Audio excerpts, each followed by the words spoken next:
territoire. Ce n'est pas énorme par rapport à la longueur et par rapport au bassin versant qui est relativement effilé, mais enfin quand même 2 870 000 km², partagé entre de nombreux pays, le Congo, le Rwanda, alors pour son bassin versant, et pas pour le cours lui-même du ou des Nils, puisqu'il y a 2 Nils en l'occurrence, Congo, Rwanda, Burundi, Tanzanie, Ouganda, Kenya, Sud-Soudan, Nord-Soudan, puisque maintenant il y en a 2, donc Érythrée, Éthiopie, Égypte. Cela fait 1, 2, 3, 4, 5, 6, 7, 8, 9, 10, 11 pays. Donc, ce n'est pas le plus international, puisque le plus international des fleuves, c'est le Danube, en nombre de pays concernés par le bassin versant, mais c'est quand même beaucoup, beaucoup. Alors, j'admets André Martine également qui nous rejoint. Voilà, bonjour et meilleurs voeux à ceux qui arrivent. Je ne sais pas si vous êtes bien connectés. Et je vais vérifier si tout le monde est à peu près connecté, de ceux qui sont qu'il n'y ait plus personne dans la salle d'attente, entre guillemets. Voilà, donc au niveau histoire climatique aussi, c'est une civilisation qui s'est constituée après, évidemment, la transition néolithique, et notamment après à moins 8000 ans, avec un assèchement global de la zone saharienne. J'y reviendrai à partir de quelques cartes qui vous montrent l'évolution climatique de toute cette zone-là. Et qui a... Bon, écoutez, j'attends, sinon je vais venir, mais... Excusez-moi, est-ce que si vous avez des discussions périphériques, est-ce que vous pouvez couper votre Merci, micro? hein. Oui. Merci. Bon, voilà, donc moins 8000 ans, un assèchement qui fait que les habitants de la région se rassemblent un petit peu autour du fleuve, autour de l'eau, élément évidemment fondamental. Alors ça, c'est une longue histoire, évidemment, le long du Nil, l'histoire des civilisations égyptiennes qui ont évidemment marqué l'histoire récente et toute notre culture, même occidentale. En tous les cas, aujourd'hui, et je vous avais passé un tout petit extrait, je crois, ou en tous les cas indiqué un petit extrait d'émissions récentes, et je le passerai tout à l'heure, petit extrait par rapport à l'actualité, qui est disons, le partage de l'eau dans la région, qui pose un certain nombre de questions et même de problèmes. Bon, j'ai repris cette citation de Boutros Boutros-Ghali à l'époque qui disait la prochaine guerre dans notre région concernera l'eau et pas la politique elle-même. Enfin bon, la politique et de l'eau, ça existe aussi, ça peut exister en tous les cas, même si des éléments climatiques, démographiques peuvent jouer aussi là-dessus, et puis le développement de certains pays, notamment l'Éthiopie, avec ce fameux grand barrage de la Renaissance. On y reviendra évidemment. Alors justement, au niveau climatique, alors vous avez cette mosaïque là de cartes que je vous présente, qui sont les évolutions du climat de l'Afrique de façon générale. Alors vous voyez par exemple, il y a 12 ou 13 000 ans, dans cette première carte en haut à droite, qu'une grande partie de la vallée du Nil, à part la partie amont, était en cette espèce d'orange là, qui montre qu'à ce moment-là, on était déjà dans une zone de type désertique, telle que grosso modo on l'est aujourd'hui. Et puis, il y a eu une époque où la zone saharienne, d'est en ouest, a beaucoup évolué, s'est beaucoup humidifiée avec des prairies, avec une zone encore semi-désertique au nord dans un premier temps, mais après, dans un second temps, là, vous voyez à 8 000, 9 000, c'est-à-dire l'optimum climatique dont faisait référence le petit texte précédent. L'optimum climatique a permis d'avoir un Sahara très vert qui inclut cette zone de la vallée du Nil. On avait un méga lac Tchad à cette époque-là. Et donc, depuis, on a eu une aridification de cette zone-là. Et on a une carte donc, qui est à peu près à 6000, qui montre qu'on commence à avoir une zone semi-désertique. Et puis, petit à petit, le désert va s'intensifier et pour arriver à la situation actuelle. Et on revient petit à petit finalement à la case départ. Vous n'avez peut-être pas vu, mais la diapo, enfin la partie en haut à droite a changé. Là, je la remets à 13 000 et on revient à la situation actuelle quasiment. Ça ressemble beaucoup à ce qu'il y avait il y a 13 000 ans, et avec une zone, donc un grand désert, et le Nil traverse ce grand désert sur une grande partie de son cours moyen, son cours aval, et en fait une espèce d'oasis semi-permanent au milieu de tout ça. On verra avec des affluents qui sont pour certains permanents, pour d'autres simplement saisonniers, avec donc des périodes d'assec très, très nettes pour certains d'entre eux. Autre petite chose en rapport avec le climat aussi, enfin petite et grande chose, grand projet, je ne sais pas si vous avez entendu parler de cette grande muraille verte qui ferait l'Afrique d'est en ouest ou d'ouest en est, comme on veut, avec l'idée de stabiliser un petit peu la zone intermédiaire entre le désert et la zone intertropicale, en fait, avec cette grande muraille verte. Donc, stabiliser un petit peu la zone sahélienne, tout simplement. Donc, de ne pas trop la faire reculer encore plus qu'elle n'a reculé justement ces toutes dernières années. Donc, c'est un projet qui part de la Mauritanie, du Sénégal, côté Afrique de l'Ouest, et qui va jusqu'à Djibouti, en passant par l'Érythrée, le Soudan, pour ce qui concerne, donc en Nord-Soudan plutôt, pour ce qui concerne donc le bassin du Nil. Donc là aussi, un élément qui est en cours de réalisation depuis une petite dizaine d'années, un petit peu moins, ça a commencé 2014-2015. Voilà, alors évidemment, on ne peut pas parler du Nil, même si je ne suis absolument pas égyptologue, évidemment, sans parler des civilisations anciennes et sans parler aussi des différentes situations, avec tous les méga sites archéologiques que l'on peut avoir tout le long, avec aussi quelques textes anciens.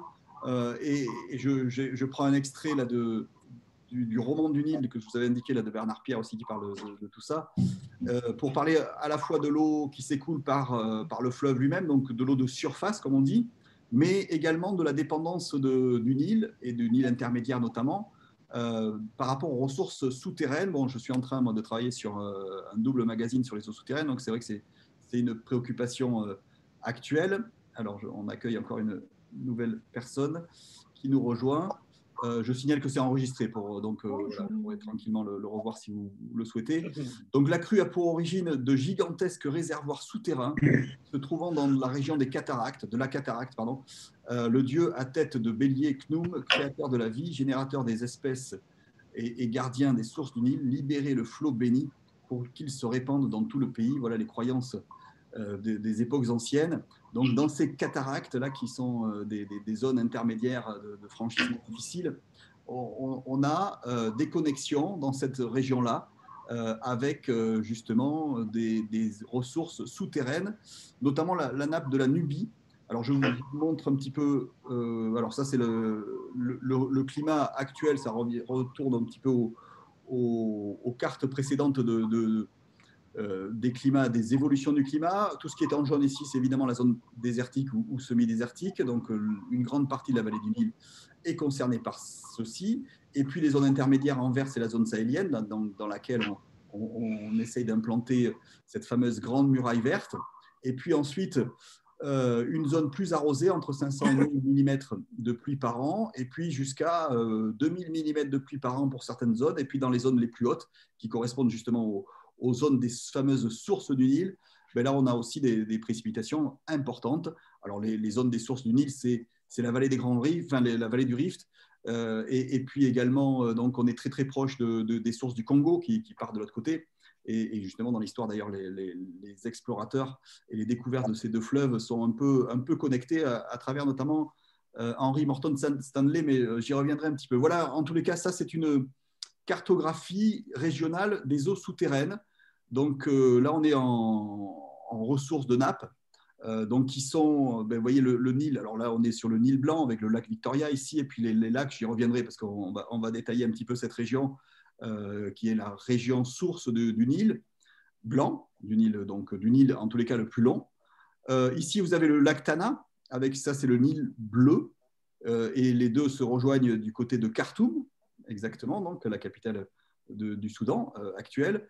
Un peu plus loin, vous avez un autre fleuve qui s'appelle l'Atbara, que vous voyez ici, là, et puis après la fameuse justement région des cataractes, avec ce double méandre, là, ce grand zigzag, et puis après on file vers le Caire, et le Caire étant situé tout à fait à l'entrée du delta, donc à la sortie un petit peu de cette zone désertique, cette longue zone désertique qui correspond grosso modo au nord du Nord-Soudan et à l'Égypte dans son ensemble. Mais dans cette zone-là, malgré le désert en surface, je dirais, en fait, on a aussi d'abondantes nappes souterraines, et notamment cette grande nappe-là qui est à l'ouest de la vallée du Nil, et qui concerne également la Libye, et puis également ici le Soudan pour une partie. Donc une nappe partagée, une grande nappe qui a été très très utilisée, notamment en Libye, pour aller récupérer de l'eau pour les villes de la côte, les grandes rivières artificielles, notamment ce qu'on a appelé le fleuve Kadhafi à un moment donné. Et donc, ces nappes contribuent aussi, dans leur partie proche du Nil, sur la rive gauche du Nil, à l'alimentation, aussi en décalé. Les nappes souterraines, c'est l'alimentation en décalé des fleuves. La pluie ou le transfert de pluie de l'amont vers l'aval, c'est la pluie directe et indirectement par le continuum fluvial. Et puis également la pluie qui s'infiltre, qui va alimenter les nappes, et puis les nappes elles-mêmes qui vont alimenter en second temps les rivières et les fleuves. Et c'est le cas aussi pour le Nil, même dans sa partie la plus aride. C'est fou ça quand même. Ça va? Jusque-là, tout va bien? Ah ouais. Voilà. Alors juste, j'ai 2-3 cartes là qui sont pas très lisibles. Ici, vous avez la Libye, l'Égypte, donc avec cette fameuse nappe. Ça, les flèches correspondent aux écoulements de nappe vers. Alors, il y a quelques dépressions aussi intérieures, mais enfin voilà. Là, vous avez à peu près les mêmes choses. Ça, c'est vous avez ici la nappe des grès de Nubie avec toute son extension maximale qui correspond justement à une grande zone saharienne. En fait, c'est des histoires géologiques aussi de la région. Et puis sur la partie, sur celle d'en haut, là, vous avez la même région, une autre, pardon, je reviens en arrière, une autre source également documentaire qui permet de voir que on a eu aussi à partir de ces nappes, là, ces fameuses rivières artificielles, vous voyez les canaux qui amènent l'eau jusqu'aux villes, donc à partir du bassin nubien, mais aussi c'est le cas parce qu'en fait dans le Sahara, il y a d'autres grands bassins hydrogéologiques, avec le bassin du Sahara septentrional par exemple, ou le bassin du Mouzrouk ici. Donc voilà, il y a de l'eau aussi dans des endroits où on ne l'attend pas, mais sauf qu'elle peut être un peu en surface, saisonnièrement surtout, mais elle peut être aussi en sous-sol. Et il y a des connexions entre ces eaux donc souterraines et quelques-unes des rivières permanentes ou semi-permanentes d'ailleurs pour certaines d'entre elles. Voilà, le delta du Nil, c'est aussi une zone, on le voit bien sur cette photo satellite, ce sont des photos satellites. Donc on voit bien que cette traversée du désert dans la partie la plus en aval du delta, avec ce fameux delta là, en patte d'oie, c'est le delta parfait. C'est un petit peu à partir de là qu'on définit un petit peu tous les deltas du monde. Bon, le delta du Nil est très spécial parce qu'il est presque parfait par rapport à ce qu'on attend d'un delta. Voilà. Après, il y a aussi une zone de dépression qui est ici, là on en reviendra, le lac Kéroum, donc qui est une zone qui est en dessous du niveau marin, une quarantaine de mètres en dessous du niveau marin. Et puis, donc voilà, cette fameuse crue du Nil, c'est une crue qui a marqué évidemment la civilisation, la fête annuelle de la crue, la Niloa à l'époque antique, justement, qui marquait aussi souvent le changement d'année. L'alimentation de cette crue se faisait à partir de les fameuses larmes d'Isis, la nuit de la goutte aussi, qui a survécu même à l'époque arabe, donc en tant que moment de fête en fait par rapport au début de la pluie qui va évidemment en décalage annoncer la crue, et puis des aménagements comme les fameux nilomètres, notamment celui de l'île de Rhoda, donc au Caire, qui permettait d'évaluer le niveau de la crue et donc de l'inondation qu'il allait y avoir dans le delta notamment, puisque là on est sur le delta au Caire, et donc ce même niveau de crue va déterminer l'impôt qui va être prélevé ensuite vis-à-vis des producteurs. Voilà, c'est justement le lac, alors Kéroum ou Moéris, ici, là, cette fameuse dépression, là, un petit peu avant Memphis, avant le Caire maintenant. Et puis aussi des aménagements. En fait, on n'a pas attendu le canal de Suez pour avoir des aménagements, ce fameux canal de Suez, donc au 19e siècle. Mais également, les pharaons eux-mêmes avaient déjà fait un canal vers justement le golfe de Suez, avec donc ce canal dit des pharaons à partir du delta du Nil, de la branche la plus orientale du delta, de ces fameux 7 bras du Nil, décrits par Hérodote et par les historiens grecs notamment. Voilà, et puis évidemment le canal de Suez qui a changé pas mal la morphologie des choses depuis. Voilà, au niveau de l'eau aussi, bon, c'est un petit peu plus anecdotique par rapport au Nil, mais bon, comme on est sur le thème de l'eau, un des puits les plus profonds à l'époque, en tous les cas, peut-être même le plus profond de l'époque, a été dans la citadelle du Caire, donc la citadelle de Saladin, un puits dont vous voyez un petit peu le schéma ici, creusé à plus de 90 mètres, et donc qui alimentait la citadelle elle-même, donc avec là encore ces nappes souterraines. Voilà, le Nil, on a eu du mal à le connaître, et même d'ailleurs, je vais vous citer le bouquin là, sur l'histoire du Nil qui explique notamment une expédition qui n'est pas si vieille que ça, en 2005, pour aller vraiment aux sources du Nil. Alors les sources du Nil, ça a été une grande aventure de plusieurs personnes, de plusieurs grands aventuriers, notamment britanniques. Mais voilà, initialement, il faut dire que le monde connu par les Grecs, et notamment par Hérodote, qu'on considère souvent comme le père de l'histoire, donc qui avait a priori lui-même écrit l'Égypte est un don du Nil, à l'origine des lois, des cadastres, d'une police même qui était censée vérifier le partage de l'eau, une police aussi qui permettait de guider les travaux pour les digues et les canaux.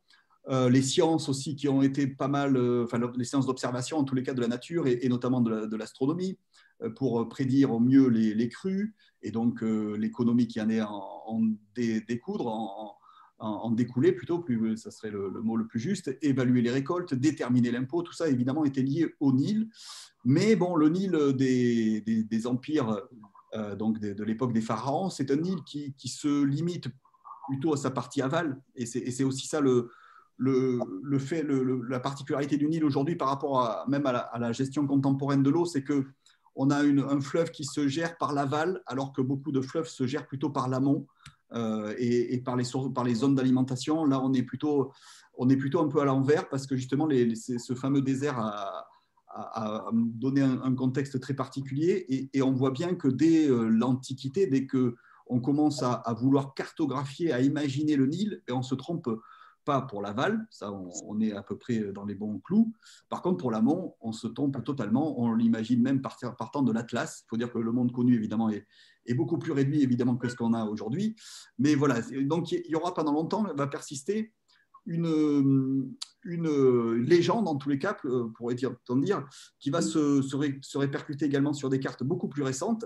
Alors bon, là, petit extrait là, par rapport au nilomètre, non pas celui du Caire, là, mais celui d'Assouan, donc un tout petit peu plus en amont, décrit par Strabon, qui dit que donc un nilomètre est un puits construit en pierre bien équarri, dans lequel sont faites des marques indiquant les crues du Nil, car l'eau dans le puits monte et s'abaisse avec celle du fleuve, et donc ça permet de prévoir la crue. Et là encore, dans la partie de vallée qui va être juste en aval, de prélever l'impôt en fonction de ce niveau de crue et des récoltes qu'on peut supposer qui vont avec elle.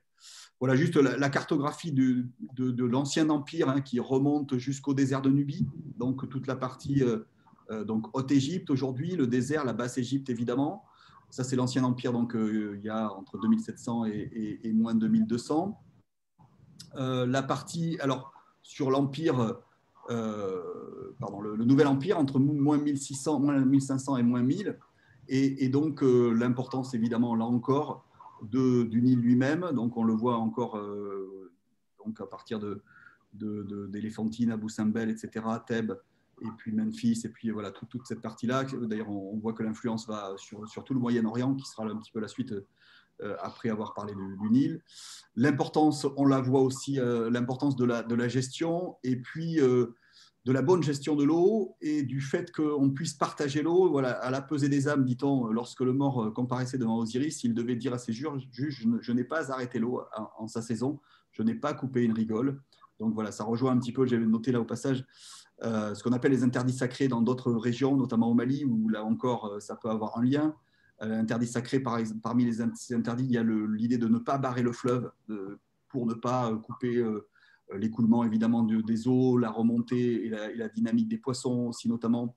Et ça ne serait pas illogique qu'il y ait un lien, puisque on va le voir à travers les cartes, on a pensé que le lien était direct pendant très très longtemps. Il a pu l'être d'ailleurs dans d'autres situations climatiques, mais il a pu être aussi tout simplement démographique, puisqu'une partie de ce qu'on appelle les Soninké en Afrique de l'Ouest aujourd'hui seraient des habitants d'Assouan qui ont suivi, alors pour certains pharaons déchus, ou en tous les cas un noble de l'époque des pharaons qui aurait émigré à ce moment-là, un dénommé Dinga, qui serait allé créer la population des Soninké en Afrique de l'Ouest et notamment autour du fleuve Niger, d'où des connexions entre les pratiques et entre disons, les choses à faire et ne pas faire pour ce qui est de la gestion de l'eau.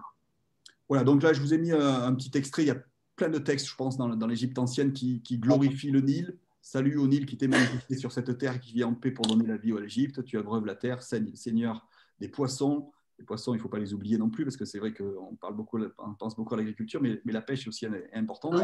Lorsque revient l'inondation, irrigateur des vergers, tu fais le blé, tu produis les grains. La terre est emplie d'allégresse, tous les corps sont en joie, toute créature a reçu nourriture, toute dent broie. Il fait pousser l'herbage pour les bestiaux, il veille au sacrifice de chaque dieu, remplissant les entrepôts, comblant les greniers, enrichissant les malheureux. Il produit la germination pour combler tous les vœux et que ne s'épuise point. Pour cela, il fortifie les hommes. Voilà, donc ça, on trouve pas mal de textes de ce type-là dans l'Égypte ancienne, évidemment, qui donnent l'importance et la grandeur de l'île par rapport à la civilisation, mais un peu plus près de nous, on a un texte donc alors je vais essayer de le prononcer correctement, Amr ibn el-As, donc qui était un compagnon de Mahomet au 7e siècle, et qui résume très bien la situation, on va dire, saisonnière et géographique. Alors il dit c'est un désert, il écrit, c'est un désert brûlé, et entre les deux chaînes de montagnes s'étend un pays merveilleux. À l'ouest, cette chaîne a l'aspect d'une suite de collines de sable. À l'est, elle ressemble au ventre d'un cheval maigre ou au dos d'un chameau. Cela, ô commandeur des croyants, c'est l'Égypte. Toute sa richesse vient du fleuve béni qui la traverse avec la dignité d'un soleil et de la lune.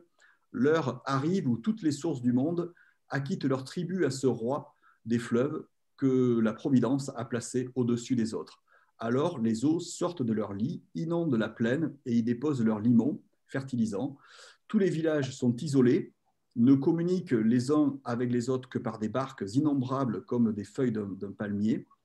Mais en sa sagesse, le fleuve rentre ensuite dans les limites que le destin lui a tracées, afin que les hommes recueillent le trésor qu'il a confié à notre mère, la terre.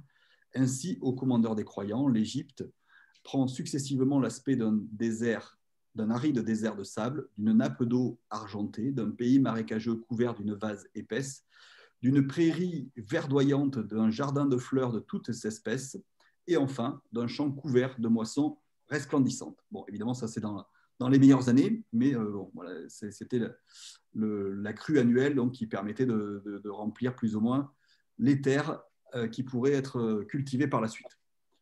Ça va, vous m'entendez toujours Oui. Très bien. Ou de remarques? Oui. Très bien. Ça va. Alors, je continue. Donc, voilà, pour revenir à cette histoire de Nil qui traversait, comme la carte d'Hérodote l'indiquait, ben voilà, on a une carte qui est de 1644. Et si vous regardez bien, le Nil, il est là. Le Nil, il est là. Alors, il y a le Nil qui vient du cœur de l'Afrique, on va dire, on va y revenir, qui est plus proche de ce qu'on connaît aujourd'hui et de ce qu'on sait. Mais il y a une branche là qui part, ou qui arrive plutôt, du cœur de l'Afrique pratiquement occidentale et qui remonte comme ça, et qui remonte, et si on la suit carrément jusqu'au bout, elle va carrément jusqu'à l'océan Atlantique. En gros, là, on a dessiné quasiment une connexion entre le fleuve Sénégal, le fleuve Niger, le lac Tchad et puis le Nil. Connexion qui, alors peut-être pas avec le Sénégal, mais entre le fleuve Niger, éventuellement le lac Tchad, a pu exister dans des années, à l'époque du Sahara, beaucoup plus vert, connexion saisonnière peut-être. Donc il y a pu y avoir des transitions comme ça, mais voilà, donc en tous les cas, on a cette connexion qui est notée encore sur cette carte-là, et si on la regarde de plus près, alors là c'est sur la partie Afrique de l'Ouest, on voit donc la connexion, bon, qui n'est pas forcément toujours évidente, mais il y en a une au nord, une au sud. Bon, on voit bien que, évidemment, les cartographes n'avaient pas forcément tous les éléments pour avoir ces idées-là, mais il y a des connexions culturelles, comme je disais, qui sont assez nettes. Bon, ça, c'est le Haut-Niger en Guinée, mais ça, on y reviendra quand on parlera du fleuve Niger notamment. Voilà, connexion aussi biologique, en tous les cas au niveau écosystème. Là, vous avez la photo d'un varan du Nil, même si cette photo, on l'a prise sur les bords du fleuve Niger. Mais bon, voilà, il y a des espèces aquatiques ou périaquatiques, on va dire, qui sont communes au bassin donc, de cette partie de l'Afrique. Voilà, et puis il y a eu cette grande question donc au XIXe siècle, des sources, de remonter jusqu'en amont, des fameuses sources du Nil, donc, parce qu'en fait, pendant très très longtemps, il y a eu une barrière. La barrière, donc, c'est les marais du sud, au Sud-Soudan actuel, longtemps infranchissable, donc, parce que les Grecs s'étaient déjà intéressés à ce qu'il y avait en amont des civilisations égyptiennes qu'ils côtoyaient par l'intermédiaire de la Méditerranée. Donc, il y avait arrivé à un certain moment un mur de roseaux, un iceberg de végétation, comme l'ont écrit certains explorateurs anglais notamment, enfin britanniques. Le Sud guérit l'homme de toute ambition, a dit le général Gordon, qui a péri face au Mahdi. Je ne sais pas si vous connaissez un petit peu cette histoire-là au 19e. Le Baker, donc un des explorateurs des sources du Nil, a parlé du bourbier du découragement, de l'abîme du désespoir. Enfin bref, donc tout ça pour dire que les marais du Sud, alors les marais du Sud, ils sont là. Je ne sais pas si vous voyez. Donc ici, sur cette carte-là, à l'époque, le Soudan n'était pas encore coupé en deux. Aujourd'hui, il l'est. Donc on est dans la partie Sud-Soudan. Et donc voilà, Khartoum, Nord-Soudan, capitale, est ici. Le Nil bleu rejoint donc le Nil blanc à Khartoum. Et en fait, pendant très très longtemps, le barrage, pour aller plus en amont, il était là. Beaucoup d'expéditions n'ont pas pu passer ce barrage-là. Alors à tel point que, mais ça c'est plus récent, on a projeté en 1979, vous voyez, enfin en tous les cas, on a démarré un projet de canalisation de cette zone-là, qui sont en fait, le Nil blanc se disperse en innombrables petits bras à travers une grande dépression marécageuse, donc les marais du Sud, justement, qui sont également alimentés par d'autres affluents, comme le Bahr el-Ghazal, par exemple, sur côté ouest. Et donc, l'idée, ça a été puisque là, il y a beaucoup de pertes par infiltration et par évaporation, surtout, d'eau. Donc, ce qui fait que le débit du Nil blanc, à la sortie du marais du Sud, il est inférieur à ce qu'il est à l'entrée. Et donc, on avait imaginé qu'on pourrait shunter cette partie-là en faisant un canal qu'on appelle le canal Jonglé, puisque c'est la région là, de Jonglé. Et bon, ça a été stoppé en 1983 parce que les locaux n'étaient pas tout à fait d'accord avec cette idée-là, parce qu'en fait, certes, pour les Européens qui voulaient faire des explorations, c'était une véritable barrière, et c'était le cas. Mais par contre, pour les gens qui sont sur place, évidemment, c'est un milieu de vie, c'est un milieu de culture à tous les sens du terme, enfin, surtout d'élevage d'ailleurs. On y reviendra un petit peu. Mais voilà, donc en tous les cas, pendant longtemps, ça a servi de barrière, de frontière entre ce qu'on connaissait et ce qu'on ne connaissait pas finalement, jusqu'à ce qu'un dénommé David Livingstone aille à la recherche des sources du Nil. Ça a été dans les années 1860. Et puis, David Livingstone a disparu. Enfin, disparu. En tous les cas, n'a plus donné de signe de vie pendant plus de 3 ans, quasiment. Et donc, les sources du Nil restaient encore une énorme énigme. Et donc, la Société de géographie britannique a décidé d'envoyer un dénommé Henry Morton Stanley, dont on a déjà parlé évidemment dans la partie Congo. Mais ça, c'était un peu avant qu'il ne découvre le Congo, justement, le fleuve Congo, donc pour aller à sa rencontre. Donc, il a été chargé d'aller retrouver Livingstone. Il s'y est pris à sa façon et il a retrouvé Livingstone. Donc voilà, la scène est décrite par ce petit dessin en haut. Et donc, il l'a retrouvé sur les bords du lac Tanganyika. Et voilà, donc ça fait partie un petit peu de cette histoire de découverte. Cela dit, Livingstone, qui était parti chercher les sources du Nil, il n'a pas tout à fait trouvé grand-chose, en tous les cas de convaincant, puisque le lac Tanganyika, c'est le bassin du Congo, justement. Il pensait que c'était lui, donc les sources du Nil. Mais voilà, il y a eu 2-3 autres explorateurs, il y en a eu plein d'autres qui ont eu des fins tragiques, et d'autres, d'ailleurs, c'est le cas de John Speke, mais pas dans ses explorations. Il a subi un accident de chasse un peu plus tard, mais John Speke, lui, il va repartir avec Burton, d'ailleurs, Richard Burton. Il y aura plus tard aussi le couple Baker qui va partir dans cette région-là. Et puis, il faut dire que trouver les sources du Nil, ce n'est pas évident, parce que, vous voyez, les trajets des expéditions, ce n'est pas un fleuve comme les autres de ce point de vue-là non plus. Il n'a pas une source très facile à voir, parce qu'on est dans la région des Grands Lacs. Donc, le lac Albert, le lac Victoria, le lac Tanganyika, éventuellement le lac Malawi, là, plus au sud, le lac Kyoga également. Alors, je crois que j'avais une diapo qui résume un petit peu voilà, tous ces grands lacs qu'il y a, le lac Édouard, aussi le lac Kivu, alors Turkana, c'est au Kenya, mais à la limite de l'Éthiopie. Il y a beaucoup de candidats pour arriver à être la source, ou en tous les cas le lac d'alimentation du Nil. Alors certains, je crois que c'est le cas de Burton, de Baker, on pensait que c'était le lac Albert.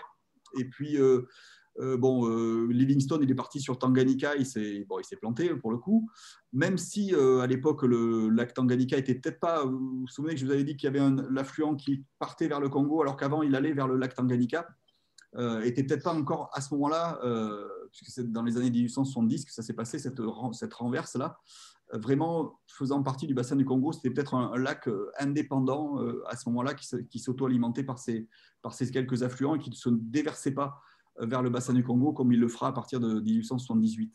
Mais voilà, donc il y a beaucoup de candidats et ça ne va pas être évident. On est, comme c'est noté ici là, sur la carte de gauche, donc dans la vallée du Grand Rift, avec ces grandes dépressions potentielles qui vont, dans les années, dans les décennies, dans les siècles qui viennent, dans les millénaires qui viennent, continuer à bouger pas mal.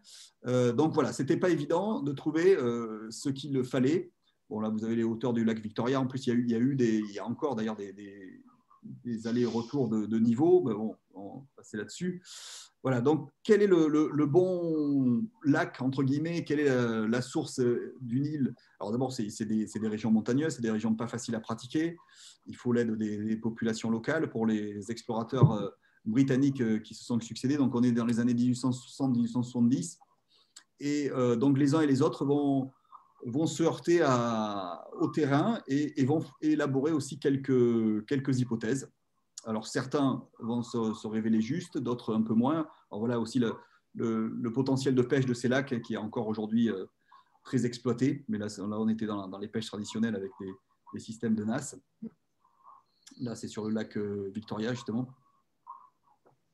Voilà, parmi ces lacs, il y a le lac Malawi qui ne fait pas partie ni du bassin du Congo, ni du bassin du Nil, mais qui fait partie du bassin du Zambèze. Bon, ça, c'est une petite parenthèse, donc, mais qui fait partie de ces grands lacs de la vallée du Rift. Voilà, alors pour revenir à cette fameuse source, ben c'est Speke qui va avoir raison, mais enfin, il ne va pas pouvoir le démontrer totalement. Il va être très controversé parce qu'il y a des fâcheries entre les différents explorateurs, notamment avec Burton. Bref, en tous les cas, c'est le lac Victoria au final qui est le bassin, enfin le lac d'alimentation majeur et initial du Nil, ça on le sait aujourd'hui, à travers une rivière qui s'appelle la rivière, alors si on prend l'affluent le plus long du lac Victoria en fait, la rivière Kagera, ici là, sur le côté gauche de la carte ici, et cette rivière Kagera, alors voilà une carte qui la montre dans son bassin, elle vient elle du Rwanda, mais aussi du Burundi, ce qui fait dire d'ailleurs, comme c'est écrit dans ce petit texte là à côté, que finalement le Burundi et le Rwanda revendiquent chacun leur source du Nil. Alors si ça dépend, voilà, si on prend la rivière Louvironza, qui elle donc est au Burundi, c'est celle-là qui alimente après la rivière Ruvuvu, qui s'appelle donc qui veut dire la rivière aux hippopotames. Donc voilà, dans ce cas-là, la source est au Burundi. Sinon, le cours, et c'est le cours le plus long, si on prend la rivière Nyabarongo, qui alimente également la rivière Kagera et le lac Victoria, eh bien, en fait, on considérera dans ce cas-là que la source est au Rwanda. Alors, l'argument, c'est que c'est plus haut et que le débit de cette partie-là est plus importante. L'autre argument, de l'autre côté, c'est que c'est plus long, et c'est en général comme ça qu'on considère les choses en premier lieu par rapport à la longueur. Et dans ce cas-là, c'est au Burundi que se situe la source du Nil. Voilà, bon, pour l'histoire controversée et très très longue de cette recherche des sources du Nil. Mais au-delà, souvent, quand on parle de ça, on a beaucoup insisté sur les grands lacs qui posent un sacré problème. Mais encore une fois, il y avait ces fameux marais du Sud qui posaient aussi le problème initial pour remonter au-delà. Voilà une vue de la rivière Kagera en Tanzanie, donc au moment où elle rejoint le lac Victoria, justement. et elle fait elle-même frontière justement dans cet endroit-là entre la Tanzanie et le Rwanda. Alors pour le côté un peu aussi glauque, c'est un des lieux aussi d'affrontement et important dans l'histoire du génocide Tutsi au Rwanda, où la rivière Kagera a vu pas mal de choses épouvantables autour d'elle. Est-ce que vous êtes toujours là? Oui, Oui, oui. tout à fait. Toujours. Bon, je vais continuer un petit peu sur ces fameux marais du Sud, quelques petits compléments. Voilà une carte. Il y a une ville qui s'appelle Malakal à la sortie du marais du Sud. Et en fait, on a une première défluence importante. Les marais sont compris en fait entre deux bras du Nil, un qui vient un peu plus près là, de Malakal, et puis l'autre qui va recevoir justement le Bahr el-Ghazal, qui lui-même vient du Soudan, là, de la partie ouest. Et donc, c'est toute cette zone-là qui va être concernée par ce fameux marais, cette zone de marais, dans lequel vivent des populations très, très spécifiques, adaptées à leur milieu de vie, qui vivent beaucoup de pêche et d'élevage. Vous voyez, c'est dans le film de Yann Arthus Bertrand, La Homme, il y avait beaucoup, beaucoup d'images aériennes des marais du Sud pour, évoquer les vies traditionnelles autour des milieux aquatiques. Donc, c'est un véritable dédale. Et à la saison des pluies, on parlait d'icebergs végétaux, c'est-à-dire qu'il y a des algues comme ça, des nénuphars qui se détachent comme ça et qui vont se déplacer et changer un petit peu les conditions de navigation. Beaucoup de moustiques aussi. Et on en reparlera parce que le Nil aussi, au niveau maladies liées à l'eau, est assez emblématique aussi. Voilà, les Dinkas notamment, qui sont donc des populations d'éleveurs avec des vaches, et le lait est une de leurs ressources de base. Voilà, pour arriver à des choses plus actuelles par rapport au partage de l'eau, voilà, sur cette carte-là, vous avez un certain nombre de barrages qui sont notés sur le Nil bleu, par exemple, sur le Nil blanc également, et puis sur le Nil en aval. Et évidemment, le principal de tout ce réseau de barrages, à la fois actuellement et historiquement, c'est le fameux barrage d'Assouan, qui est un petit peu quand on pense à un barrage dans le monde, c'est souvent à celui-ci qu'on fait référence. C'est un barrage qui s'est fait en plusieurs temps. Le premier barrage de 1902, le deuxième 1936, le troisième 1973. Donc au final, on a un grand lac, le fameux lac Nasser, qui fait 5180 km², donc c'est énorme. Alors aujourd'hui, en termes de puissance hydroélectrique, c'est plus ce que c'était par rapport à l'ordre mondial. En fait, les barrages, il y en a eu de nombreux, j'en ai déjà parlé, et notamment en Chine et en Asie ces dernières années. Donc aujourd'hui, il ne se classerait, et encore, je ne suis pas sûr que cette 49e place soit encore d'actualité aujourd'hui, parce que je n'ai pas forcément vérifié là, avant cette préparation-là, mais enfin, en tous les cas, chaque année, il y a des nouveaux barrages plus puissants qui se mettent en place, et donc qui font que le barrage d'Assouan n'est pas forcément le plus important de ce point de vue-là, mais il reste quand même très, très important dans la régulation du niveau des eaux en aval à partir de lui-même. Donc, et puis il y a d'autres barrages après qui ont été faits dans les années 30, par exemple, pour certains, ou un peu avant, ou après, ou même barrage aussi de régulation du delta, vous voyez, dans les années 1843, pour celui de Rosette, du côté de Rosette, et de Damiette, 1861. Donc, voilà, des aménagements dans cette partie-là. Et on le verra également sur l'Euphrate. À l'époque de la colonisation britannique, ils ont été assez importants. Et encore une fois, on a commencé par faire des barrages plutôt en aval. Ça aussi, c'est la particularité du bassin du Nil. Et entre autres pour la navigation, pour une autre maîtrise de l'eau par rapport à celle qu'avaient les époques pharaoniques ou les époques anciennes, où là, on veut maîtriser aussi l'inondation à travers l'irrigation. Donc, on remplace l'inondation par l'irrigation et par des dérivations aussi qui vont permettre d'alimenter, par exemple, grand projet de dérivation comme celui-là, le nouveau projet de Balai, dans des dépressions anciennes qui étaient d'anciens bras, en fait, historiquement. Mais donc, on remet de l'eau et on veut carrément faire des grandes vallées de production agricole. Voilà, le barrage de Sénar également sur le Nil bleu, donc dans la partie presque dans la partie soudanaise en tous les cas. Et donc les barrages sur le Nil bleu, ils sont essentiellement sur cette carte-là, vous voyez, en aval, donc sur la partie soudanaise et non pas sur la partie éthiopienne, à part celui-là.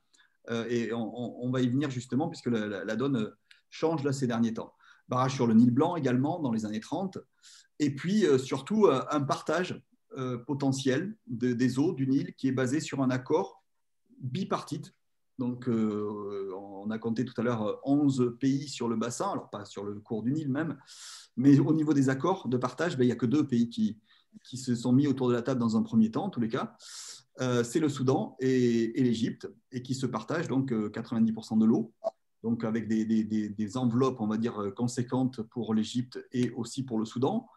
Et dans un premier temps, l'Ouganda, par exemple, ou l'Éthiopie n'étaient pas invités, même plutôt invités à ne pas consommer grand-chose de cette ressource-là.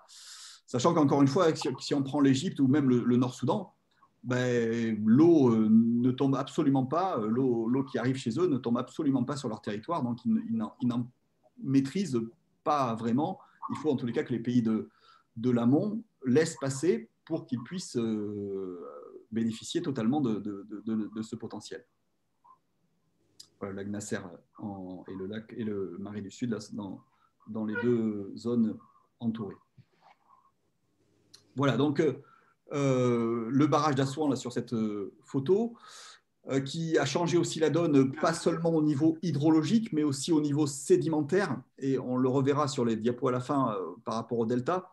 Donc, la charge du Nil n'est plus que de 8% de ce qu'elle était. La charge, je parle des matières en suspension, la charge solide, puisqu'un fleuve, encore une fois, ce n'est pas que de l'eau, c'est aussi des sédiments qui vont donc être ces fameuses vases décrites par les textes anciens, qui allaient donner justement la fertilisation de la plaine d'inondation, mais aussi ces vases qui allaient permettre au delta de se maintenir ou de s'étendre éventuellement donc au niveau méditerranéen.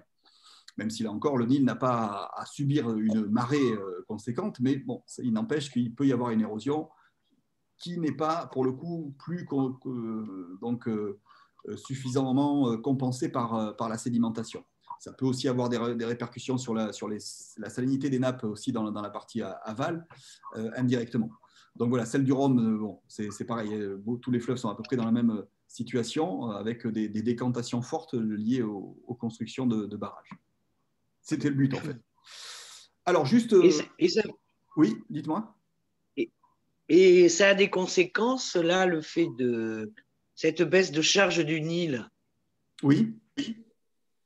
Sur le reste Oui. Alors, c'est sûr qu'on dit parfois, pour caricaturer un petit peu les propos, c'est que, en fait, l'énergie du barrage d'Assouan permet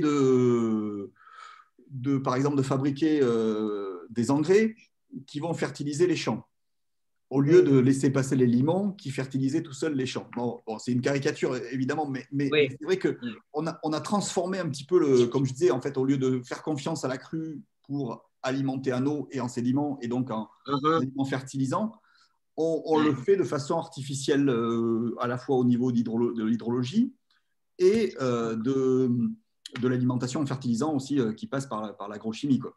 Bon, pourquoi on fait ça? Pour régulariser surtout les choses. Parce que, bon, à l'époque, on avait des impôts, comme on le disait, qui étaient liés au nilomètre. Donc, chaque année, l'impôt était revu en fonction du niveau de la crue. Et je ne suis pas sûr que nos sociétés actuelles soient... Enfin, je ne sais pas si on changeait l'impôt tous les ans en fonction d'un paramètre comme celui-ci. Je ne sais pas si... Bon, forcément, tout a changé, donc on l'accepterait peut-être un petit peu moins. Mais surtout, l'idée dans un pays qui est dépendant de l'amont, et donc des pluies qui tombent, mais même pas sur son territoire, c'est de régulariser, de pas prendre le risque des irrégularités que peut avoir l'hydrologie, et puis en plus ce qui peut se passer en amont au niveau des retenues, quoi. Donc après, le problème, c'est que ça a des conséquences aujourd'hui qui sont elles-mêmes difficiles à compenser, notamment sur le delta, au niveau de la pollution de l'eau aussi également, liée à l'industrie, et puis à la population aussi, qui devient de plus en plus importante, notamment du côté du Caire. Donc l'Égypte est dans une position plutôt inconfortable, on va dire, ces derniers temps, et ces prochains temps probablement aussi. Mais bon, le barrage d'Assouan est un des éléments, mais c'est pas le seul barrage déjà d'une part. Et alors juste pour justement essayer d'évaluer un petit peu ces problématiques-là. Quelques éléments globaux sur l'eau. J'en ai déjà parlé un petit peu sur l'importance de l'agriculture, mais sur quelques chiffres par rapport à la consommation et à l'indépendance. Alors, voilà, quelques indices par pays. J'ai pris quelques pays simplement comme ça, dont l'Égypte d'ailleurs, justement. Ça, c'est les ressources par habitant et par an. Je crois que vous avez déjà noté un chiffre de 1700 mètres cubes par habitant et par an, qui est un petit peu le seuil en dessous duquel on commence à avoir des soucis par rapport à la ressource en eau.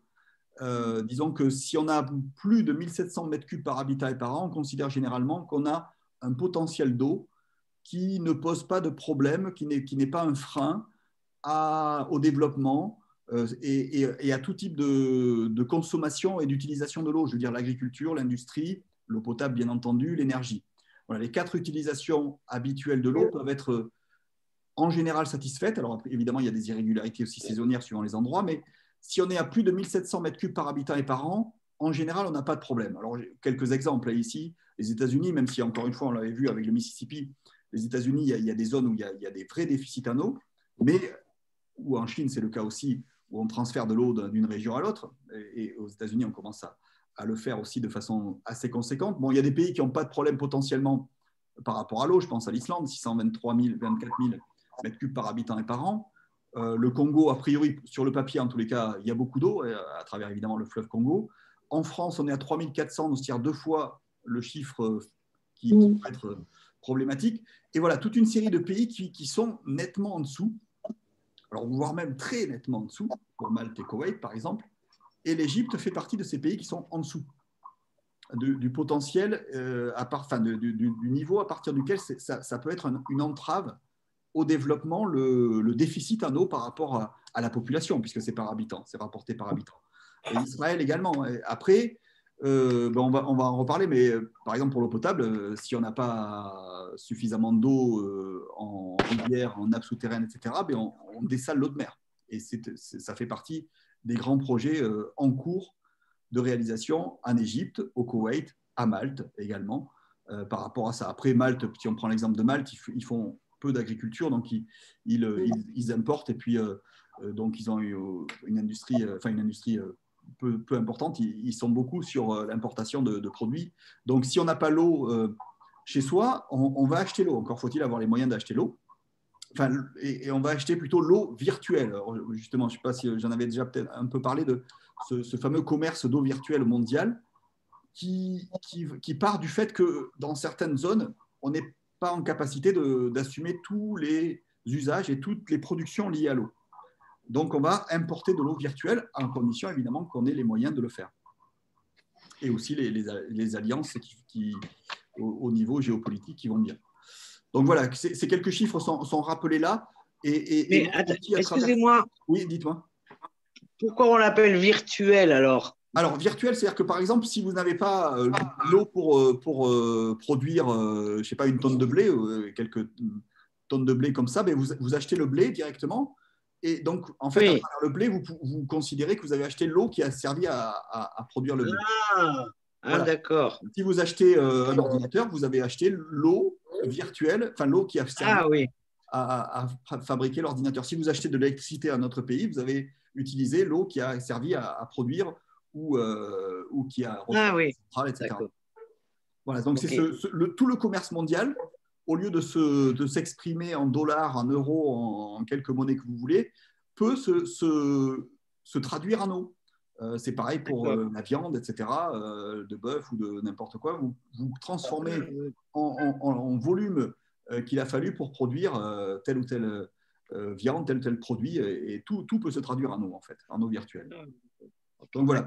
Et ces chiffres-là qui s'égrènent, en moyenne mondiale, montrent un petit peu les problématiques qui sont un peu plus tendues forcément ces dernières années. C'est-à-dire que quand on avait moins de population mondiale, tout simplement, on avait un partage potentiel qui était plus facile, en tous les cas sur le papier, 17 000 mètres cubes par habitant et par an en 1950. Or, aujourd'hui, enfin en 2025 en tous les cas, même si c'était tout équitablement réparti, on serait à 5100 mètres cubes par habitant et par an en eau disponible.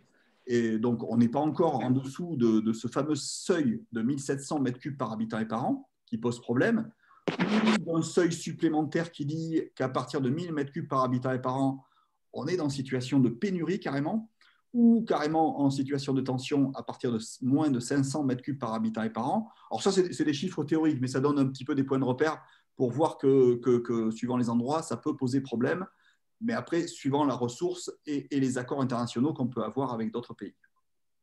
Voilà, ça c'est juste quelques chiffres, mais voilà, l'Égypte est en situation déjà en dessous de 1700, même en dessous de 2000, et peut l'être encore plus puisque la population égyptienne est plutôt en augmentation.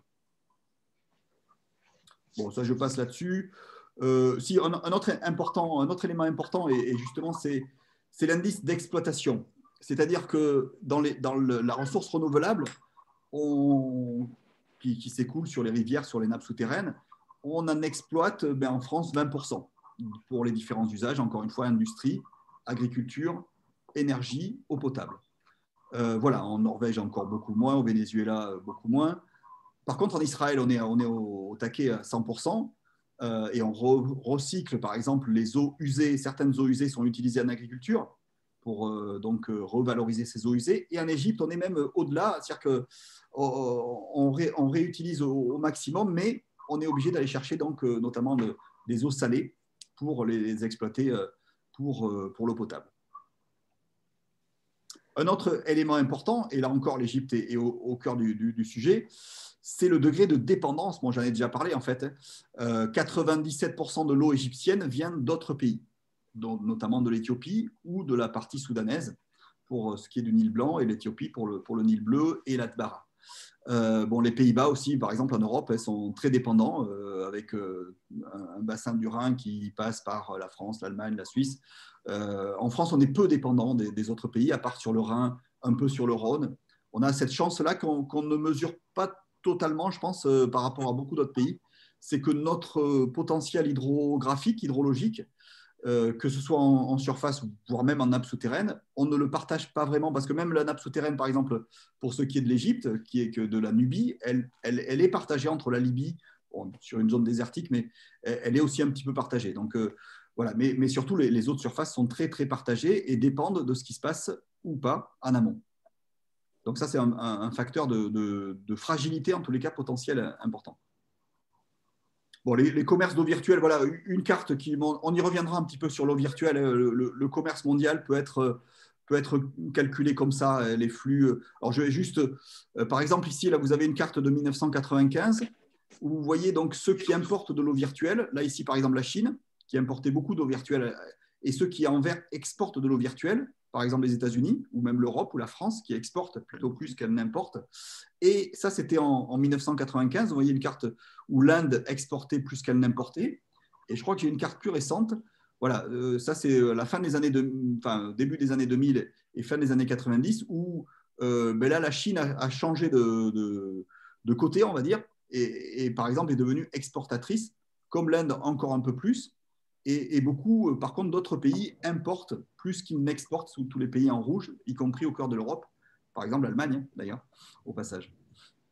Bon, voilà, mais ça, on y reviendra, ça, c'est du commerce mondial, mais encore une fois, on peut le potentiel hydrologique des pays détermine aussi leur capacité à produire et à exporter, pour ceux qui veulent exporter. Bon, je passe là-dessus. Ça va jusqu'ici? Oui.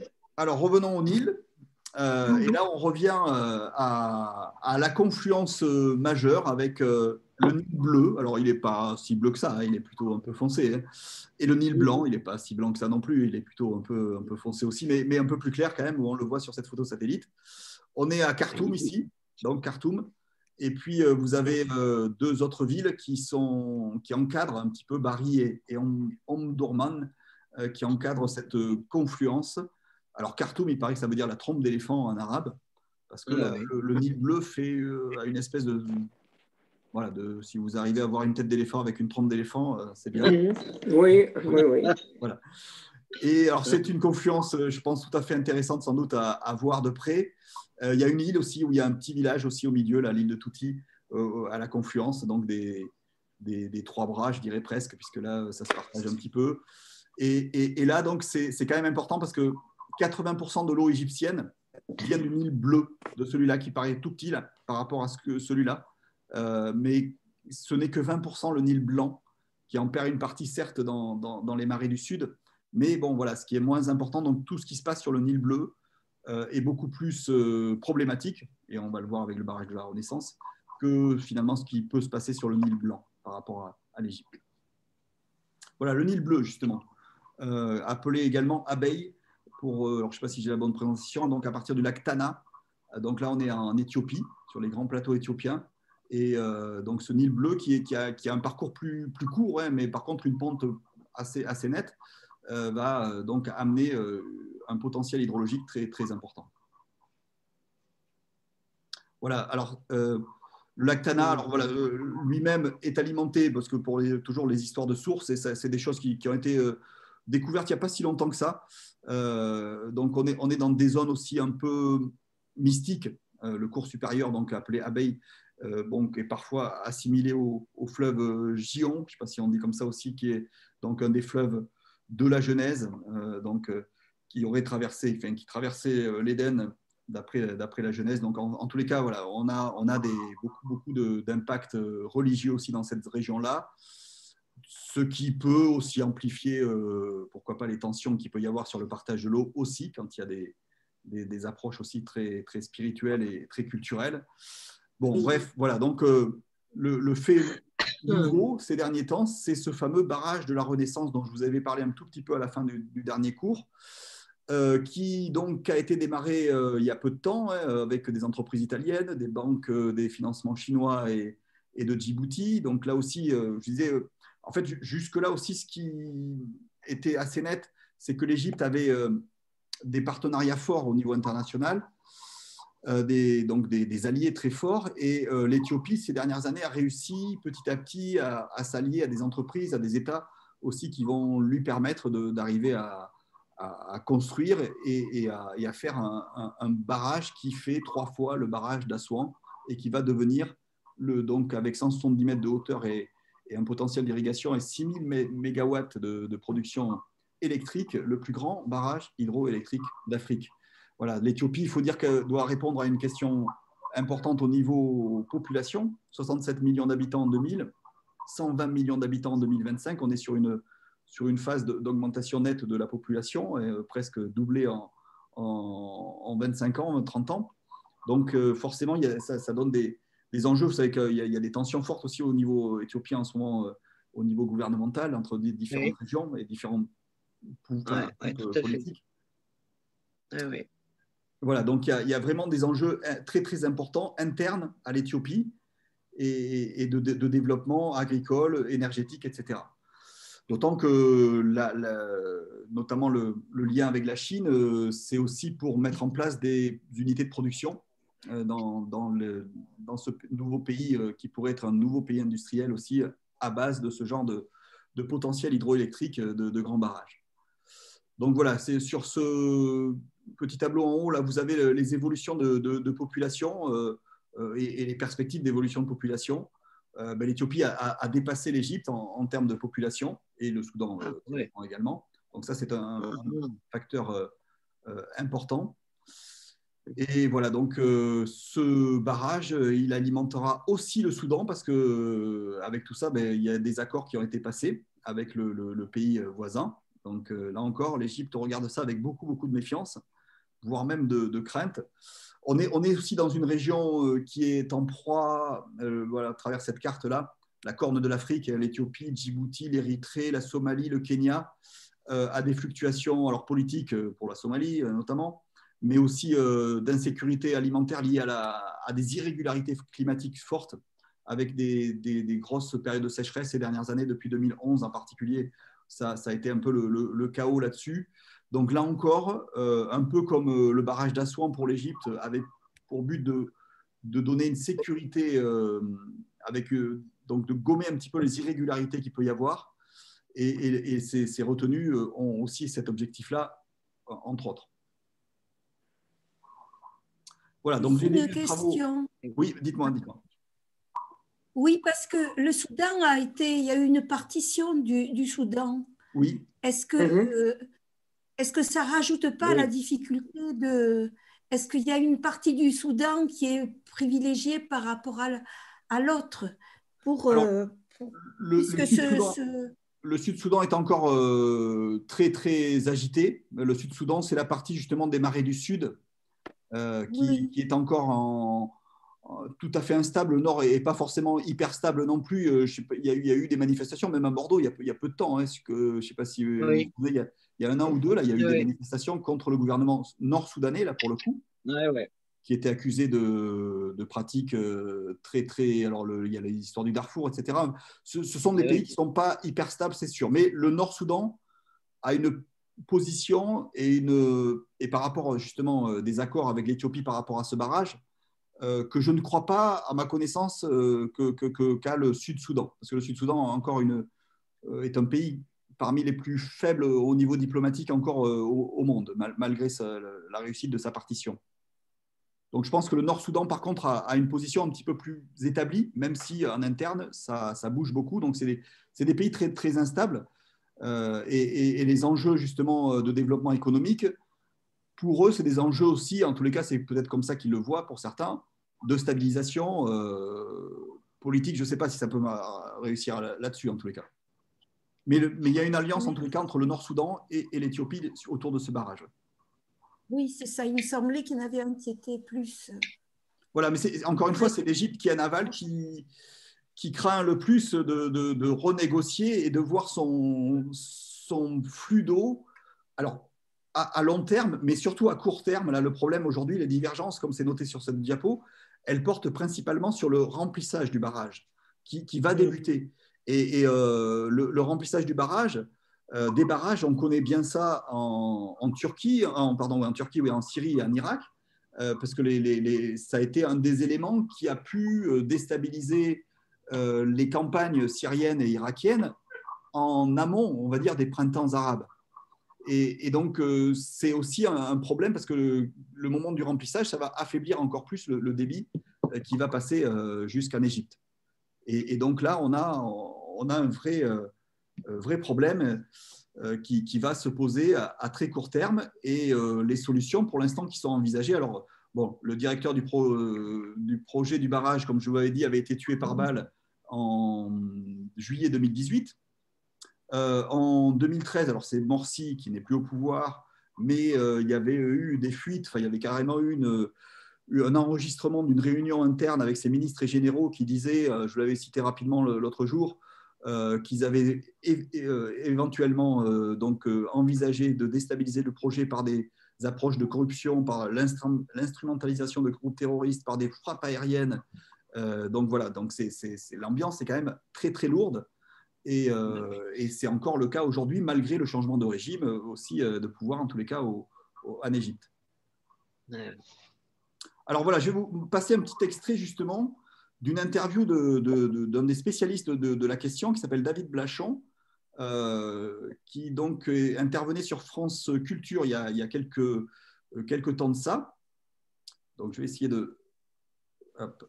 On parlera du Nil de l'Atbara un petit peu plus tard. Alors, je vais arrêter le partage là 2 secondes pour lancer donc cette petite interview qui dure. Alors, on va commencer par une petite séquence de revue de presse.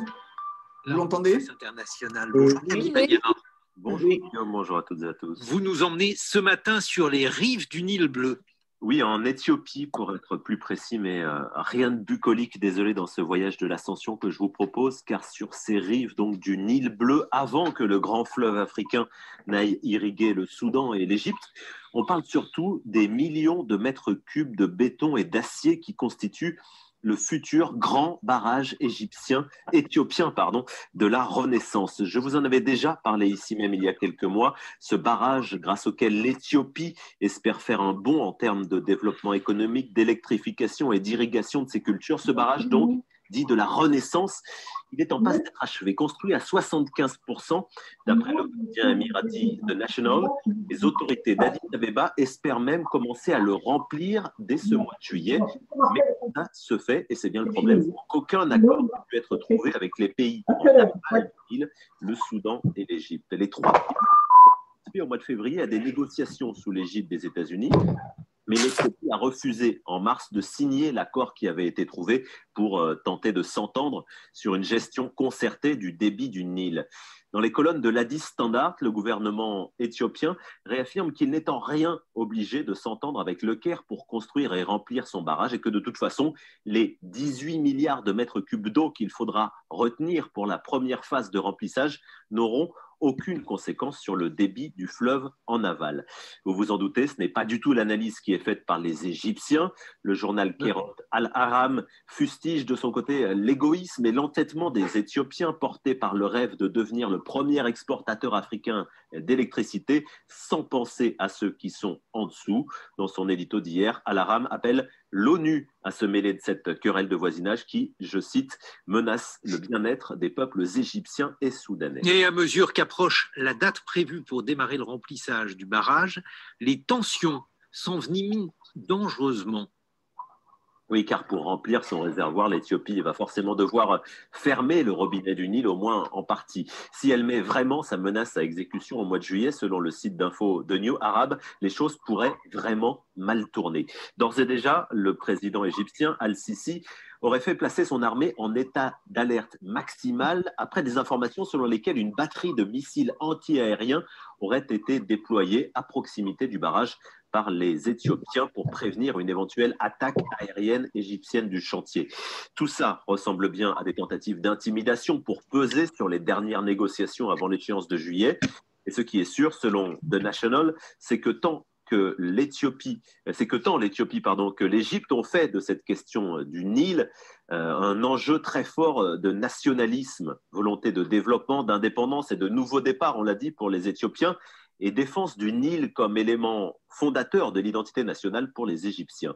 Sauf que l'Éthiopie, portée par les espoirs de changement qu'incarne son jeune Premier ministre Abiy Ahmed, qui est tout de même prix Nobel de la paix 2019, il ne faut pas l'oublier, semble vouloir contester ce prétendu monopole historique et culturel de l'Égypte sur le Nil. Alors le site d'info et d'opinion éthiopien Borkena News n'hésite pas à dénoncer les larmes de crocodile et les mensonges que déverse la partie égyptienne pour peser dans ce conflit régional. Cette même Égypte accusée d'avoir pendant des décennies accaparé les bienfaits du fleuve en condamnant les habitants des pays en amont à la pauvreté et à la famine. Oui. On sent bien qu'il s'agit pour Addis Abeba d'une question d'affirmation nationale autant que de réduction de la pauvreté de son peuple. À charge pour l'Égypte d'accepter que ce n'est plus forcément à elle seule de fixer les règles dans le grand bassin du Nil. Et puis à présent... Voilà, donc pour ce premier témoignage, c'est tout récent, hein, c'est de septembre. Ah oui. Oui, je vous écoute.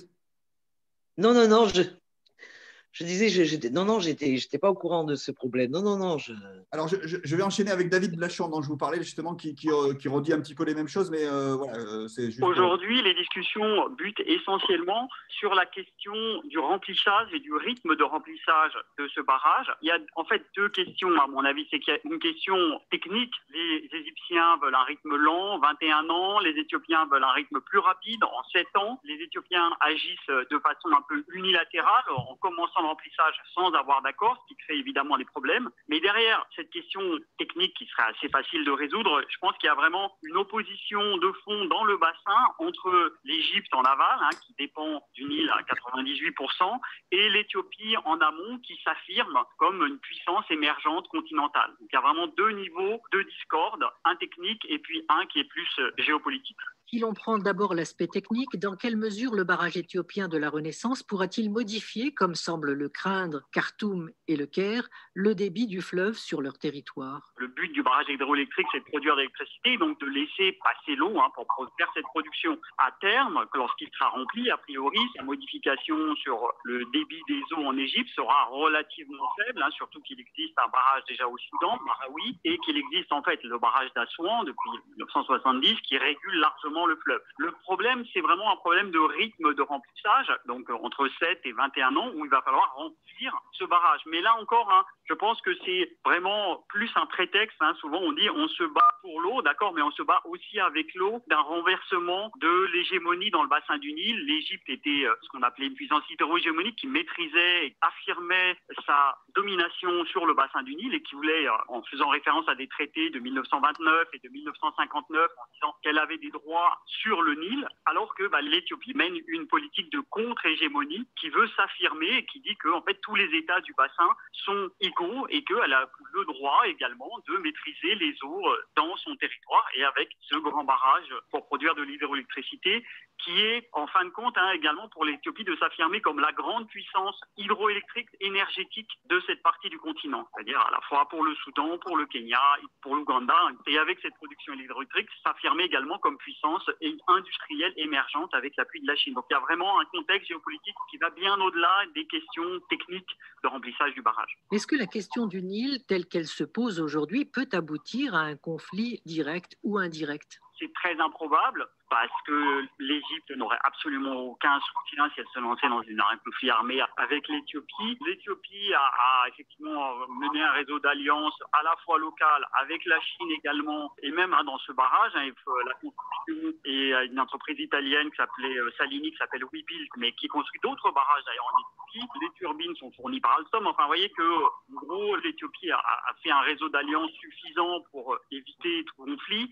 Maintenant, l'Égypte a un problème assez grave de questions de l'eau, mais lié aux questions agricoles et foncières. Et là, on pourrait presque dire que cet affrontement verbal avec l'Éthiopie est là pour masquer les problèmes hydrauliques extrêmement importants et fonciers extrêmement importants qui sont à l'intérieur de l'Égypte cette fois-ci. Quel a été le rôle de l'Union africaine dans ces négociations? Le rôle de l'Union africaine est relativement marginal. En revanche, ce qui est important, c'est qu'il existe une initiative du bassin du Nil qui rassemble tous les pays riverains du bassin du Nil. Et dans le cadre de cette initiative, effectivement, on peut avoir des jeux qui sont extrêmement complexes. Par exemple, l'Égypte a mené une politique, j'allais dire, favorable à la pratique du Congo, à la Tanzanie, qui essaye de retourner ces États qui sont dans l'initiative du bassin du Nil pour essayer de recréer une alliance qui soit cette fois-ci favorable à l'Égypte contre l'Éthiopie. Donc c'est un peu dans ce cadre-là que se forme l'essentiel de la tension géopolitique à l'intérieur, plus qu'au sein de l'Union africaine en général. Alors est-ce que dans ces négociations, l'Égypte fait toujours valoir les accords historiques de 1929 et 1959 sur le Nil? Oui, alors l'Égypte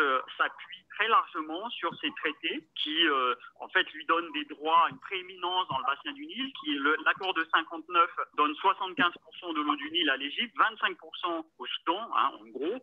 Et par cet accord, donc, normalement, les autres pays ne peuvent rien faire dans le bassin sans l'accord de l'Égypte. Mais il a été signé à la période coloniale, notamment pour le Kenya, etc., les pays du haut bassin du Nil blanc, encore sous domination britannique. Donc, ils rejettent cet accord et ils veulent le remplacer par un nouvel accord cadre dans le cadre de l'initiative du bassin du Nil. Là, effectivement, il n'y aurait plus de droit historique de l'Égypte et tous les États seraient traités sur le même plan. Donc l'Éthiopie en premier a tous cet accord et les États d'amont ont tous signé cet accord, sauf deux États, donc le Soudan et l'Égypte, parce que effectivement, cet accord ne reconnaît pas un droit prééminent de l'Égypte sur les eaux du Nil. Les négociations entre le Caire, Addis Abeba et Khartoum ont été suspendues à plusieurs reprises cette année, notamment depuis l'annonce d'une première phase de remplissage du barrage éthiopien. Oui.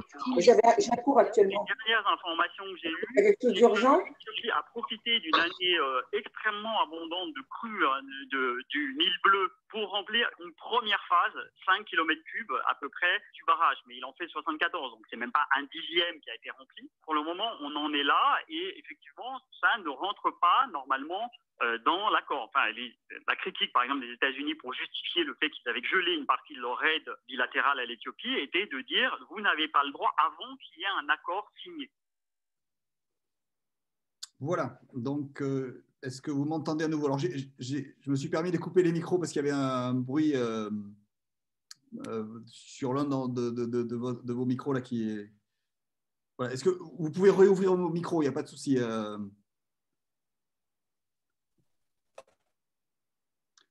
Alors, je pense que vous m'entendez toujours. Oui. Donc, voilà, donc ça résumait un petit peu la problématique que l'on a aujourd'hui donc sur ce barrage.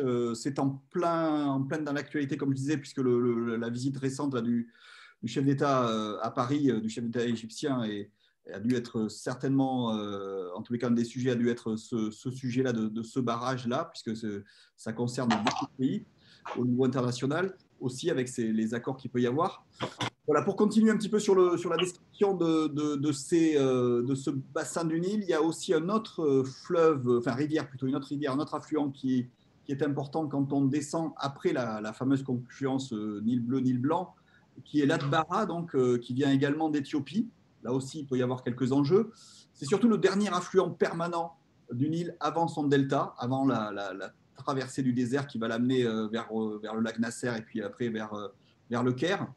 Alors, quand on dit permanent, si vous regardez l'hydrologie, l'hydrogramme un petit peu de ce fleuve-là, il s'en faut de peu qu'il soit non permanent. Vous voyez, juillet, août, septembre, octobre, voire même.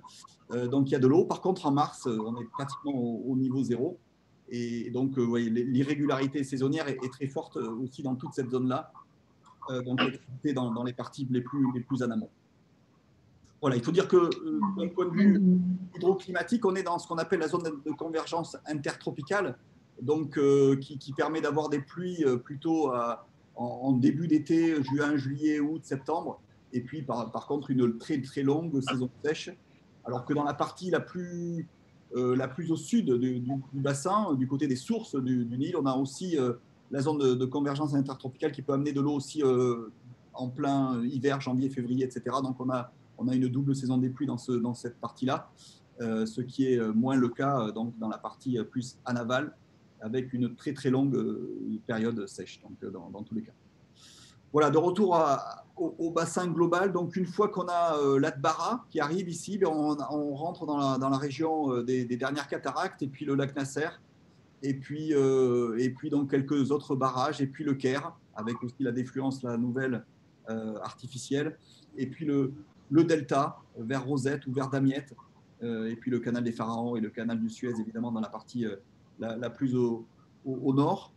Donc cette zone-là, c'est la grande traversée donc, du désert, justement, avec par exemple ce type de paysage, avec des dunes là, qui bordent carrément le fleuve. Donc là, on est sur l'île Kitchener, l'île Éléphantine, donc c'est proche d'Assouan, là, juste après, et le désert, donc à partir de ces sites archéologiques.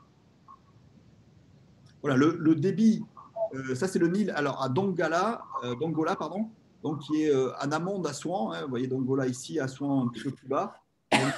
Donc on a la forme qu'on avait pour l'Atbara, on a la forme qu'on a surtout pour le Nil bleu, en fait, puisque 80% encore une fois du Nil égyptien, c'est le Nil bleu éthiopien, d'où l'importance. Ce que je n'ai pas noté aussi, c'est qu'il y a aussi des projets en Ouganda sur la partie Nil blanc.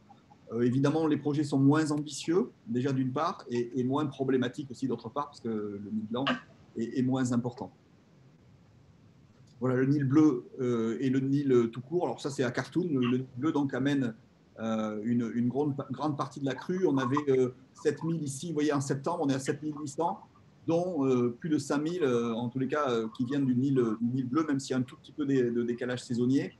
Et Nil bleu comme Nil blanc ont une longue période d'étiage, hein, qui va de décembre quasiment au mois de mai, donc 6 mois, les 6 mois où il n'y a pas de pluie, qui vont être des mois difficiles. Et effectivement, les barrages permettent aussi de régulariser un petit peu le débit avec ces écarts saisonniers très, très importants pour le coup. Même si c'est des données anciennes, justement. Et une des grandes questions, c'est les accords évoqués là, par David Blachon, là, que justement sont des accords des années 50 pour les plus récents et qui partageaient 75%, 25% entre l'Égypte et le Soudan d'un volume bien précis de l'époque, d'un volume d'écoulement de l'époque.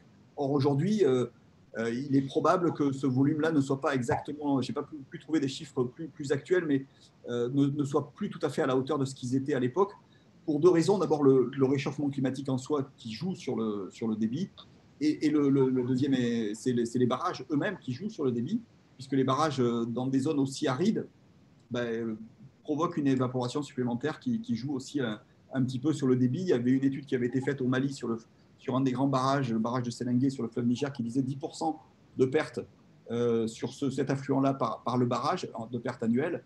Donc, c'est peut-être pas 10% à l'échelle du bassin, mais c'est quelques petits pourcents. On a eu une étude en France aussi sur un barrage dans le Gers qui dit 3%. Donc, c'est entre 3 et 10%, on va dire. Donc, on peut dire 5, 6, 7, 8%, quelque chose comme ça, de moins du fait de la succession des barrages, du ralentissement de l'écoulement. Et donc, forcément, le volume à partager, il est moindre que ce qu'il était déjà dans les accords.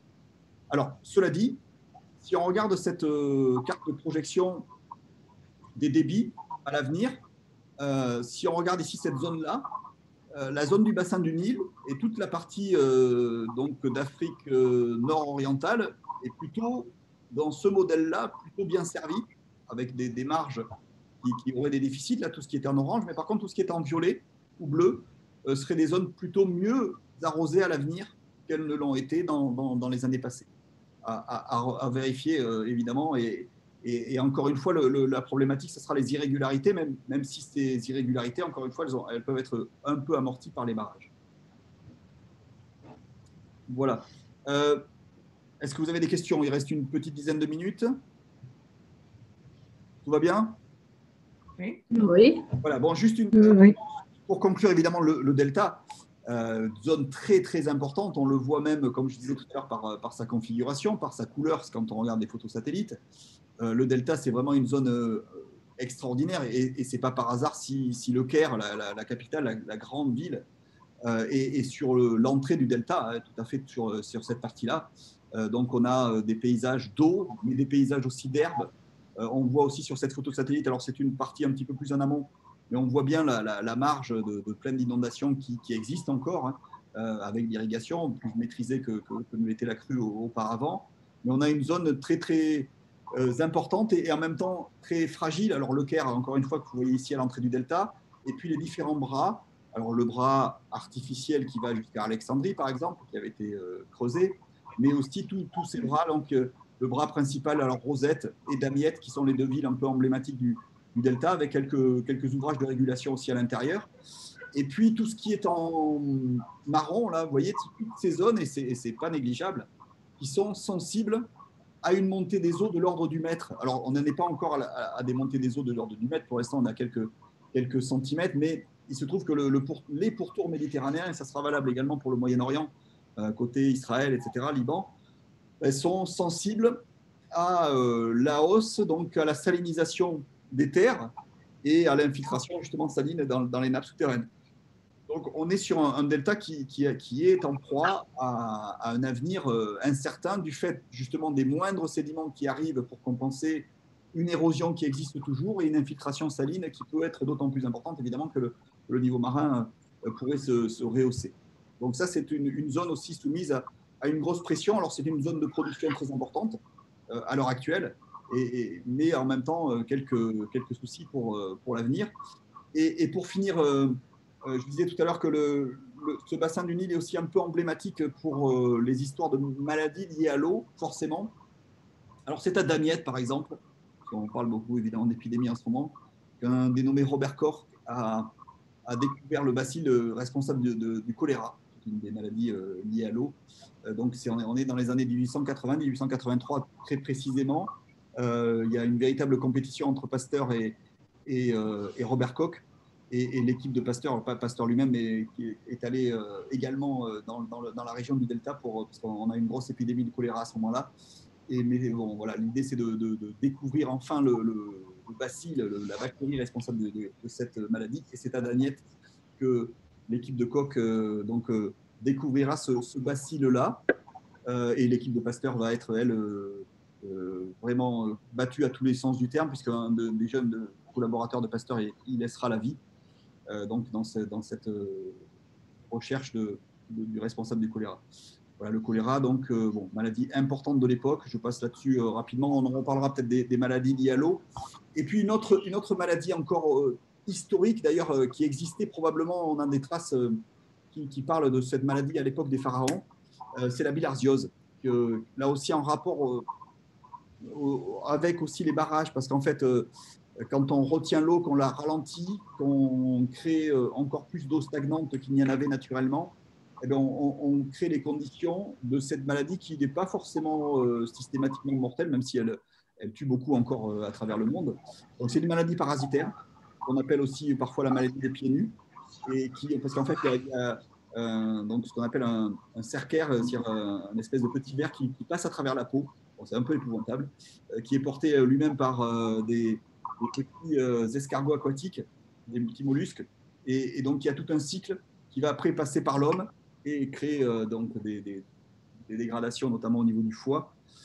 Et puis après, l'homme, par les selles, par l'urine, dans le milieu aquatique, peut remettre tout le cycle en route. Et donc, on a dans des marais, dans des zones d'eau stagnante, encore une fois, et on a vu un peu partout dans le monde, et notamment en Afrique de l'Ouest ou en Afrique tout court, que dès qu'on fait des petits barrages, il y a des cas de bilharziose. On l'a vu au Sénégal, on l'a vu au Mali, on l'a vu au Burkina, en Côte d'Ivoire, etc. Et en Égypte aussi, c'est une maladie un petit peu emblématique de l'Égypte, historique, et notamment dans le delta et dans les zones de barrage là, ces dernières années. Et une maladie dont on parle assez peu, mais qui fait partie de ces maladies qu'on a du mal à éradiquer, à lutter. Alors après, des populations qui ont la capacité d'avoir les médicaments nécessaires pour lutter contre, encore faut-il faire le diagnostic qu'il faut aussi au bon moment. Et le problème souvent, c'est que dans un milieu de vie, une fois qu'une personne est contaminée, le milieu de vie, le milieu aquatique dans lequel les gens pêchent ou vont faire la lessive, etc., en fait, vont se contaminer à grande échelle.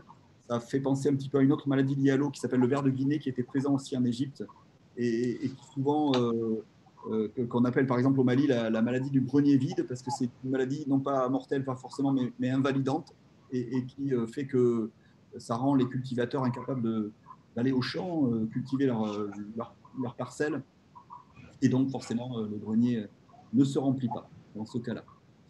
Voilà, et puis autre élément important par rapport à l'Égypte, j'en ai parlé rapidement tout à l'heure, c'est cette politique aussi de dessalement. À partir du moment où on n'a pas le potentiel d'eau suffisant pour subvenir à tous les usages qu'on pourrait donc vouloir par rapport à l'eau, c'est-à-dire l'agriculture, encore une fois l'énergie, l'industrie et l'eau potable, et notamment dans le delta où il y a une population dense, et dans la partie évidemment au Caire, je pense que c'est de l'ordre de 20 millions d'habitants, quelque chose comme ça, peut-être même plus d'ailleurs. Donc on a des usines de dessalement qui sont mises en place et qui sont, donc vous voyez 19, ça c'était un article du mois d'août 2020, 19 usines de dessalement inaugurées dans les 18 mois et 67 d'ici 2050 sont programmées, donc c'est un gros investissement qui est fait.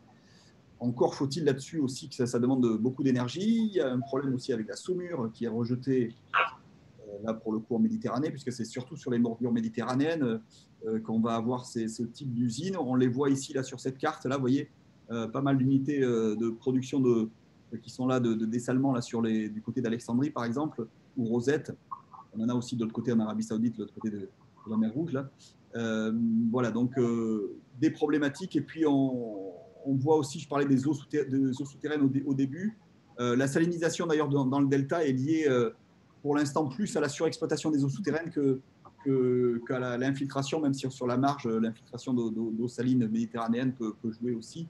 Donc voilà, en tous les cas, on peut dire que l'Égypte est face à une situation de fragilité peut-être qu'elle n'a jamais connue entre l'augmentation de la population, les préoccupations de développement des pays, et notamment et surtout de l'Éthiopie, encore une fois, ces risques aussi par rapport au risque climatique qu'il peut y avoir. Bon, voilà, ça fait beaucoup de choses pour un pays qui est aussi proche d'autres pays en tension, notamment la Libye d'un côté, Israël de l'autre, au milieu donc d'une zone un peu agitée déjà à la base. Donc voilà, l'Égypte est une zone, un pays clé pour l'avenir, son avenir à elle-même et puis aussi l'avenir de la région.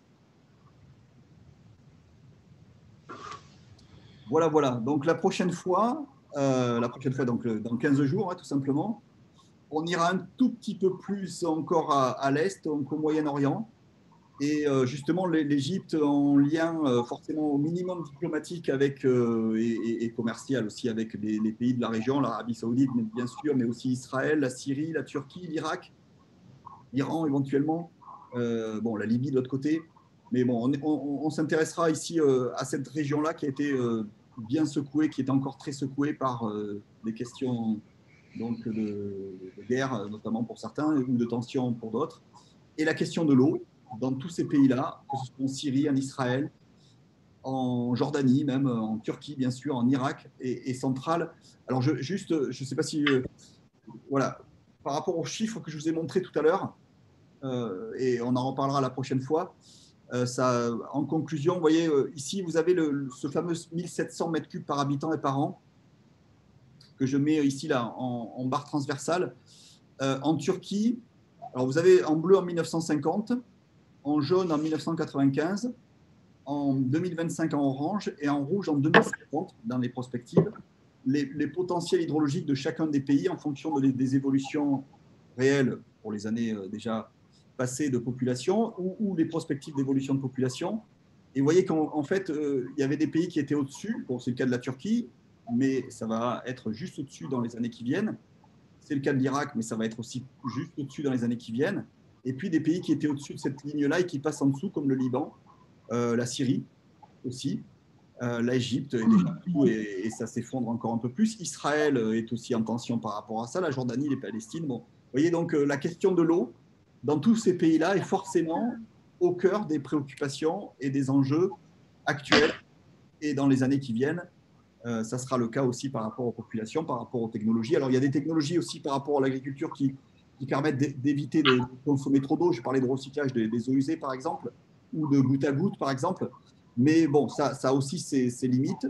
Mais c'est en tous les cas une voie que l'Israël, par exemple, maîtrise très, très bien. C'est un des pays les plus en avance par rapport à ça et qu'il faudra sans doute mettre en application dans pas mal de ces pays, dans cette zone. Forcément, si on regarde ce graphique-là, en tension par rapport à l'eau. Voilà, je vais m'arrêter là pour aujourd'hui. Est-ce que vous avez des questions ou des remarques? Non, c'est bon. Non, ça va, merci. J'arrête le partage d'écran, je veux dire. Ben, merci beaucoup. Merci. Voilà, Merci. je crois Merci. Merci beaucoup. Merci. Si vous intéresse. À dans 15 jours. À dans 15 jours, bonne soirée. Et puis voilà, la semaine prochaine, donc, enfin dans 15 jours plutôt, Moyen-Orient. Et puis après, on va se décaler.